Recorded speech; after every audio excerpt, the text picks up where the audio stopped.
and welcome to the India Hangout. The big question we're asking is the Scottish referendum to be or not to be with the UK. With me, James Crabtee, Mumbai Bureau Chief of the Financial Times, Yashwant Deshmukh of polling company CVoter, and of course Ayaz Memon. So Ayaz, what do you think?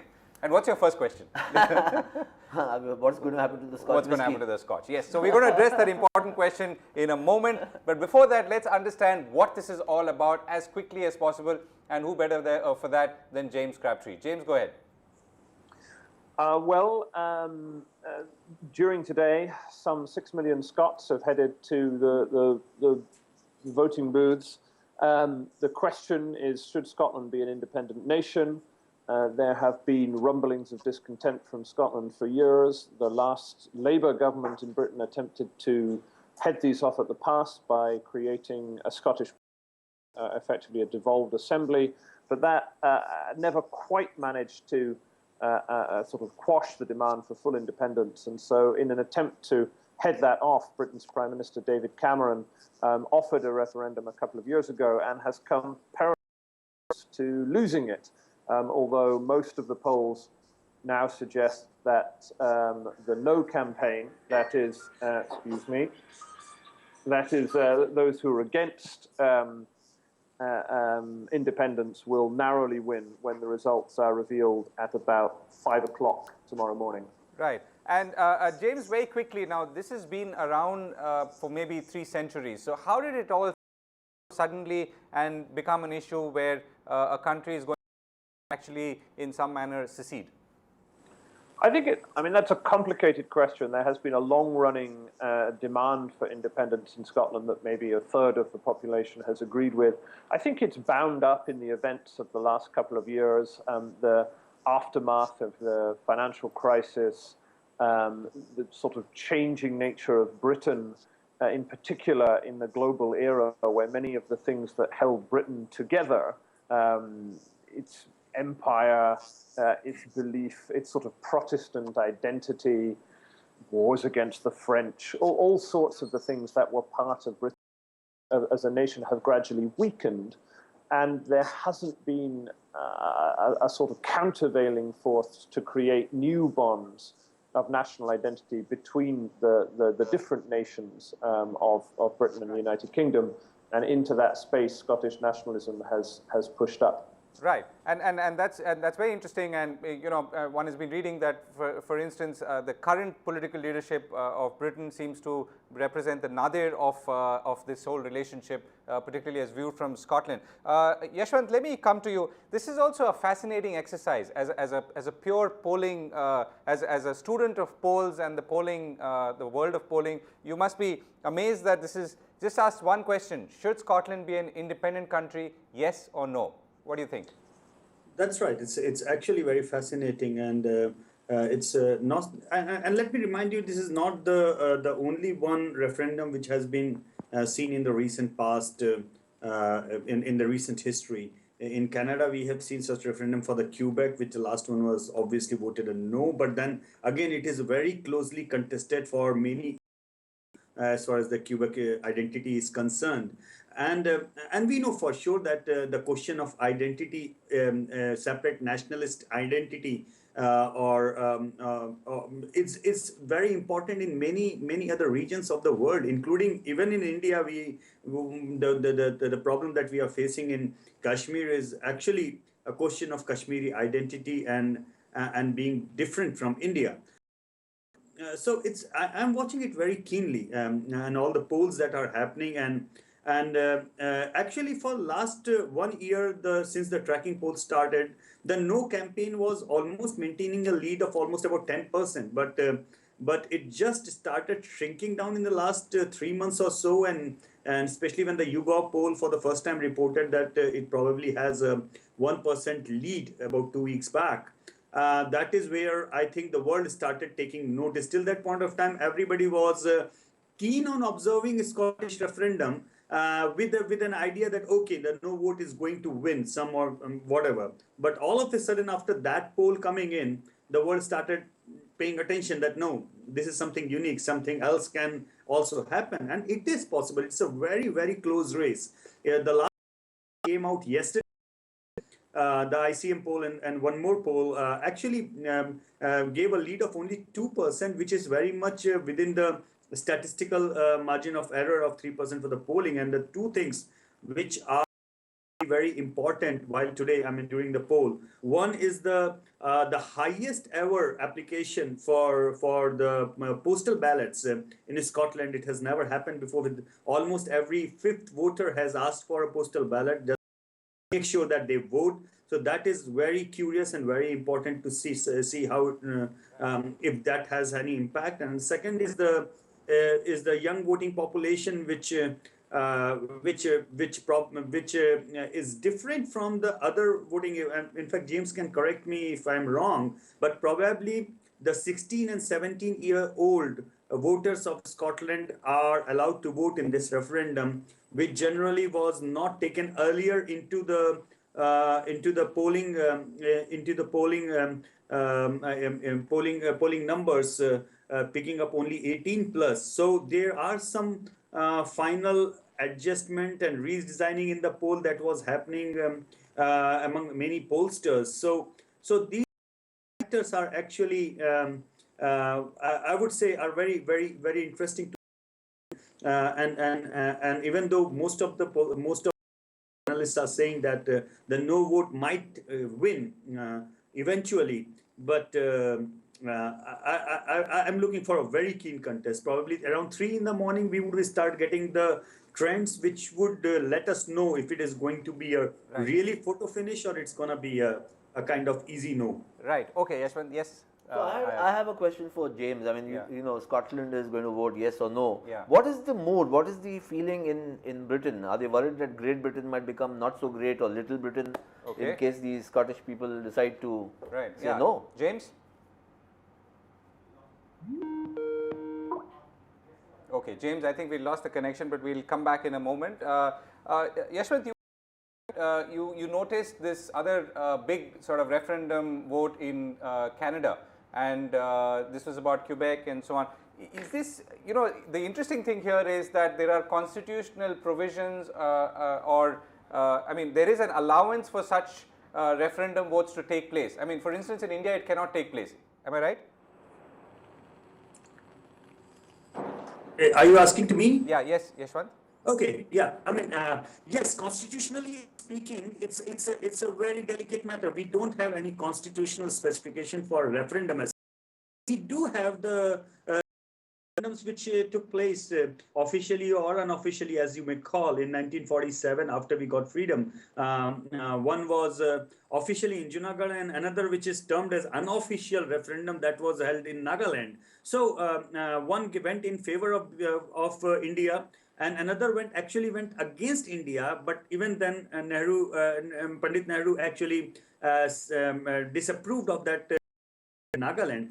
And one is the most recent one, which I am still have to, I have no clue what the constitutionality of it about. In Raigad in Maharashtra, you might remember that there was an SEZ being carved out and the farmers were against it.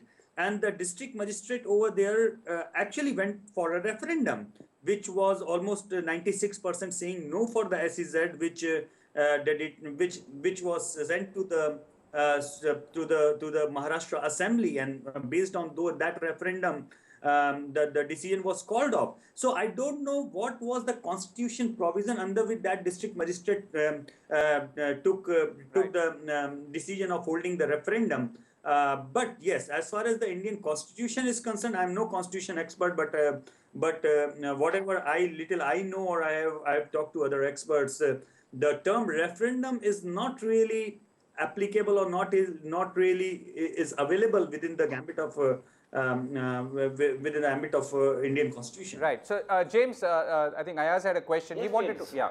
But, I mean, Scotland will vote yes or no, but what is the mood? What is the feeling in Britain? I mean, are people saying that Great Britain might be not so great, or it might become Little Britain? Is there a worry, concern? Well, I mean, I think so. In Scotland, the referendum has been passionately followed. I think that's the first thing to say. Often there's a sense in modern politics in the West that there's a great deal of political apathy around and about, but this campaign has been passionately followed and argued. It's seen very high levels of engagement. The turnout is expected to be high, and the result is expected. In the rest of Britain, I mean, I think the mood is very nervous, verging on panicked amongst the political establishment, particularly because, as your previous contributor said, because of this poll that came out relatively recently suggesting that the Yes campaign might win, because the No campaign had held such a consistent lead ever since this began of around 10 points. This caught everyone completely by surprise and forced the political leaders of the three main British parties to hurry up to Edinburgh to begin to promise more devolution in order basically to persuade wavering voters that they should switch against the referendum rather than in favour. So I think there are grave worries about what a yes vote would do to the standing of Britain internationally, to its defence, and indeed how the union of the nations would even function were Scotland to be independent in terms of currencies and debt and public spending. So I think amongst the people there's a great deal of excitement, but amongst the political establishment this is causing a huge amount of anxiety. And we are showing visuals of you know, both the Yes and the No campaign, including visuals we showed you earlier from the campaigns. James, going forward now, I mean, of course we will have a decision in 24 hours, but how would things to go? I mean, how would things go on the key parameters, you know, economic, political, if it's a yes and if it's a no?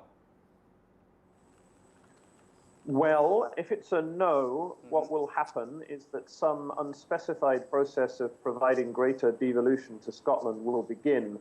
This is sometimes called Devo Max, the maximum amount of devolution. So right. Devolution of more fiscal policy, more tax-raising powers, control over certain other issues. This, however, creates problems for the rest of the country, because if you do that for Scotland, you then suddenly have to do it for England and Northern Ireland. And so Britain's rather messy constitutional settlement becomes even messier, and that will lead to political rows and infighting. However, that's nothing compared to what will happen if you have a yes vote. So far, this campaign has been conducted in a relatively good temper, I would say, you know, given how these things could be conducted. Not too much personal slanging matches, not too much petty nationalism. But the risk is that if there's a yes vote, that will all disintegrate, because a lot of things are very unclear.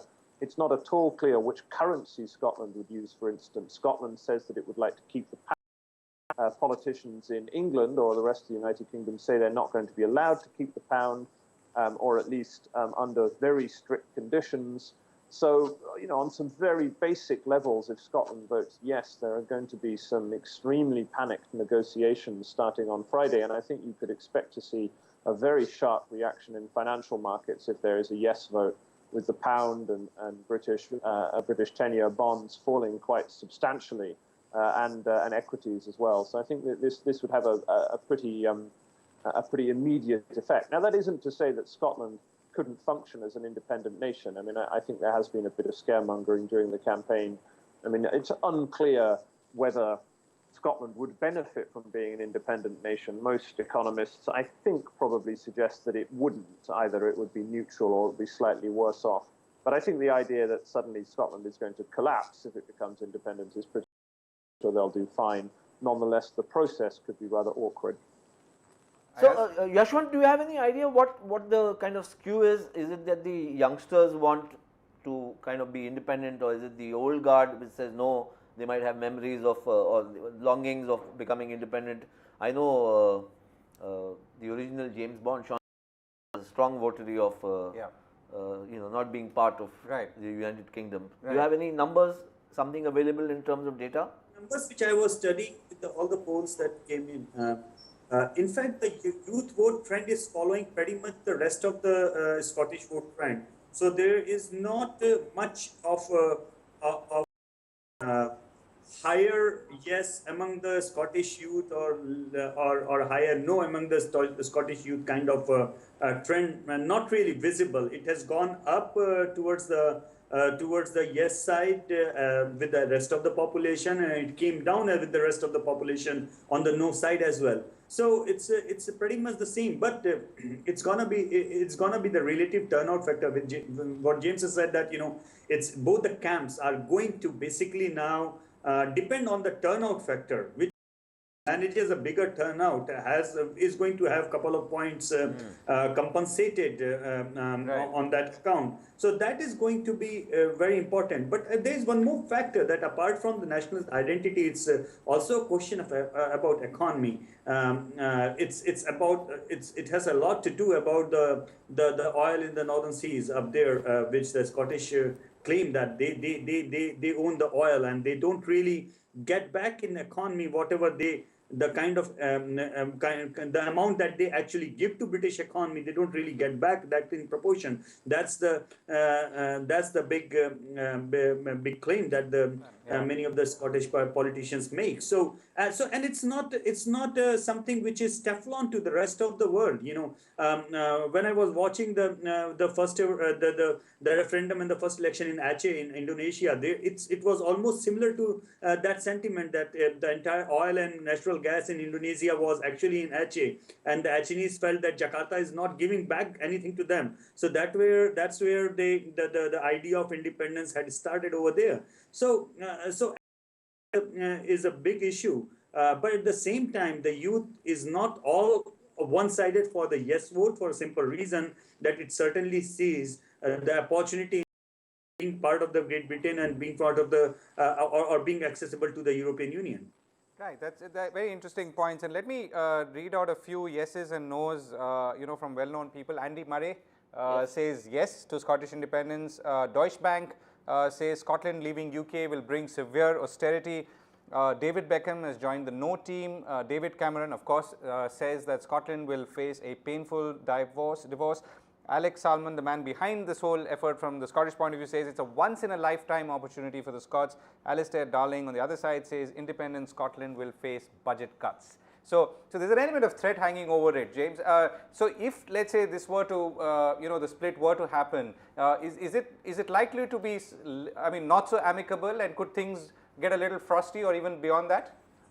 Also, Govind, how will it impact David Cameron's future? Yeah, exactly. That's another good point. Yes, James? Well, I think if it goes through, it's going to be incredibly difficult for it to remain amicable, simply because the negotiations will then be conducted between two independent nations who have differing interests, and there are a number of points of contention from which part of the country houses Britain's nuclear deterrent, the nuclear submarines that are currently parked just outside of Glasgow, which the Scots don't want, to how you split up the British armed forces. Scotland would need to have an independent army of some description. All sorts of different points in negotiation. It would be, I think it would be extremely difficult to then conduct that as a sort of velvet divorce, although not impossible. I mean, you saw with, for instance, the Czechs and the Slovaks within recent memory, two countries that are slightly different circumstances, but that managed to go their own ways relatively amicably. Now, for David Cameron, I think part of the reason why he has so prominently gone up to Scotland in the last couple of days is that he began to realize that if he loses this, he may be able to continue as Prime Minister, but it's going to be pretty difficult for him to do so. There will certainly be calls for his resignation, and I think most people still expect the referendum to be lost, meaning that Scotland will stay within the United Kingdom.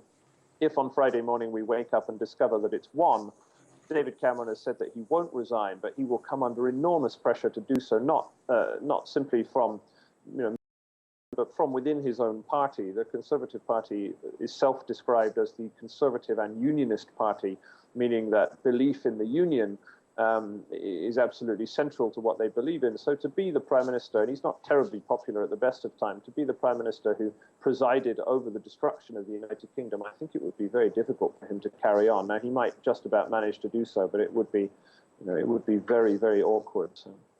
And James, what about some of the other things? Okay, so we've talked about economic, and this is, I guess, is the political. What about social? What could it do to people between the two the regions today and potentially nations tomorrow, if the vote were to go that way? I mean, how would they interact with each other?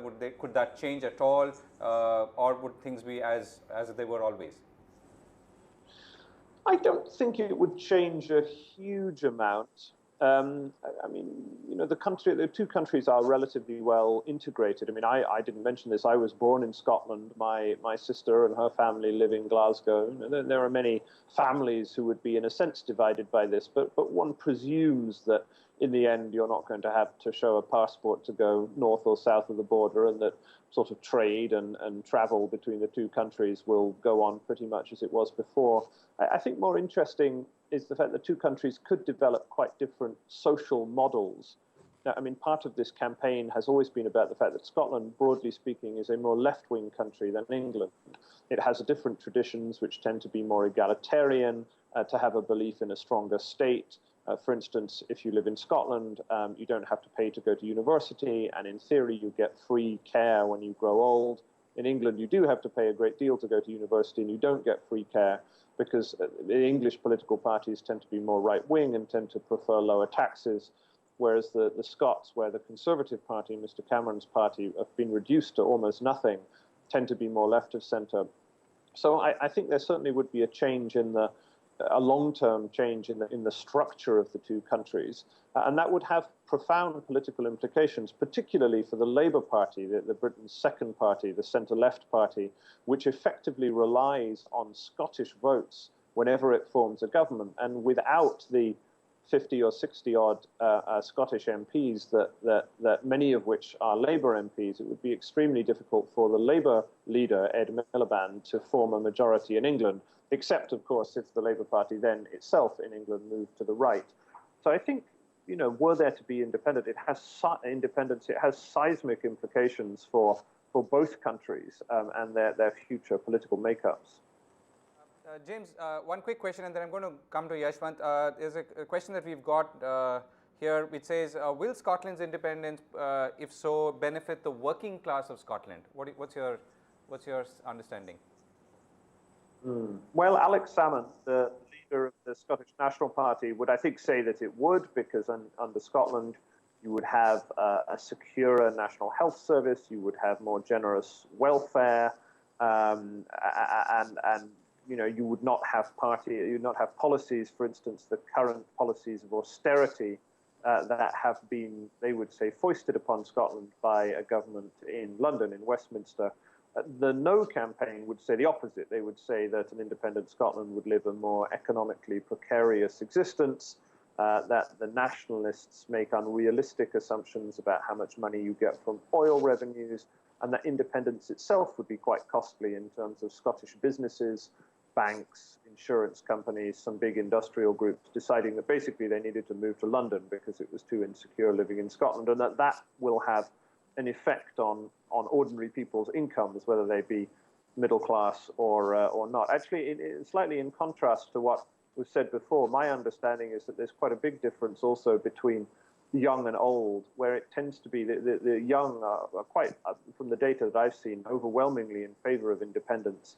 And it tends to be the elderly, particularly the over 65s, who are worried about their pensions, who are overwhelmingly for keeping the union. Now, that isn't to say that sort of Scotland will continue to get more nationalist over time. I think it's possibly that voters are more risk averse, and so they're a bit more concerned about what might happen if there is an independence vote. Right. Okay, Yashwant, if I can come back to you now, what's the lesson in all of this? I mean, having, as someone, at least from a polling perspective, seen some of the large referendum exercises in countries, is there a thread that you're seeing that we should be thinking about? I mean, not because it could lead to a referendum here too, but clearly because it suggests that people are getting restless or wanting more than perhaps they're getting. Well, the contexts are different in most of the countries and most of the referendum as we are talking. Just as James mentioned, the velvet divorce of Slovakia and Czech Republic. But then these are the kind of artificial lines which were drawn after probably the First or the Second World War. And when they are in problems, say, for example, I'm in Berlin. I mean, it's not just about the velvet divorce, it's also about the velvet marriage. This city has most symbolically brought down an artificial line in the recent history. So the contexts are pretty different. But as far as Scotland is concerned, it goes beyond this recent history of First World War or Second World War. It goes beyond that for hundreds and hundreds of years, and probably the demographics around the world which are facing these kind of situations, for example, Catalonia in Spain, or for example, the Kurdish people. I mean, they are going to be pretty excited with the idea of Scotland getting a yes vote. But plenty of the other movements which are going around the globe might be looking at this as a lesson of not to give much of a freedom to separated voices, else it actually leads to this situation. So it's gonna be different way different people are going to react. But as far as the India is concerned, that the idea of referendum is not just for the sedition purpose, not just for the for counting if anyone wants to carve a new country out of India or anything like that. But let me remind you and other viewers that the idea of referendum is to ask people on various policy issues as well. And UK and US, they hold hundreds of referendum along with their normal elections. Many of the time, most of the advanced democracies hold. They don't really go for one vote and let the parliament or the president decide everything. The problem in India is that we have followed the one part of Westminster democracy, that okay, we are going to have this form of democracy, but then it's an democracy, and once the elections are done, we never go back to the people asking about the important decisions that the parliament or the parliament is taking. So that is an incomplete form of democracy. You know, you remember the 123 nuclear agreement, or so many things under the sun which the public needs to be educated about. And the reason why we don't have referendums is that our parliamentarians or our political parties say that Indians are not educated enough, they are illiterate, they are not informed enough to have a referendum. And my answer is, if they are educated or literate or informed enough to elect you as a member of parliament, then they are informed and educated and literate enough to voice the opinion on any other policy decision which they deem fit for their country to be governed on. Right. So this idea of referendum is not just idea of referendum for independence is just one of the many, yeah, referendum exercise. Right. So we need to learn a lot more, and we need to be more open to make our democracy more comprehensive by incorporating the idea of referendums. Right. So and that's a good point to take on board. Last question, Jay.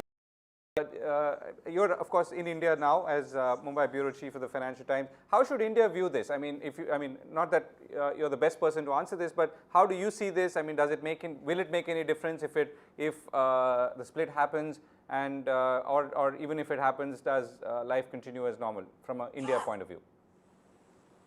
Well, I think there's a general lesson of the referendums in Scotland or Quebec or other places, which is that self-determination in an era of globalization is a very powerful force. You very rarely see mergers between nations, but over the last 2 decades, you've seen, maybe a dozen more new nations form, whether it was Slovakia that we were talking about before, or South Sudan, or in the Balkans.